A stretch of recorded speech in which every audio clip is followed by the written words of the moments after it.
Frank Turek debunked. You'll like this. It's his usual one error per phrase. Here we go. Reason itself needs to be explained. How could that be done? Reason is a style of rational thinking that is evolved by custom and practice because it's been shown to be useful for modeling reality. And if people are going to say, well, you're dumb for believing in something. People are entitled to have an opinion. If you believe something, it's reasonable for them to ask you why. And what that person's presupposing is that it would be intelligent to believe something else.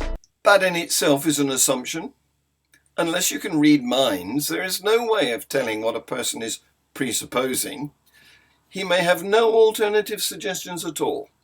It's intelligent to simply be skeptical. Why does reason exist to begin with? Because clever men have derived it by trial and error. Thinking techniques that work have been remembered and reused. Those that don't work have been abandoned. Why can we use a 3-pound organ between our skulls? Because that's what it's adapted to do, to think. Muscles contract, brains think. By the way, we each have only one skull. To try and ascertain truths outside of our skulls. Why can we do that at all? Because learning about the environment is an evolutionary advantage. There's a snake. Can I eat it or will it bite me? I mean, it's like when atheists say, well, there's no evidence for God. We will say that until you come up with some. I sometimes want to say to them, why is there evidence for anything? Evidential things are observable. That's why. I mean, why can we ascertain truths about the real world and draw conclusions about them? We can't.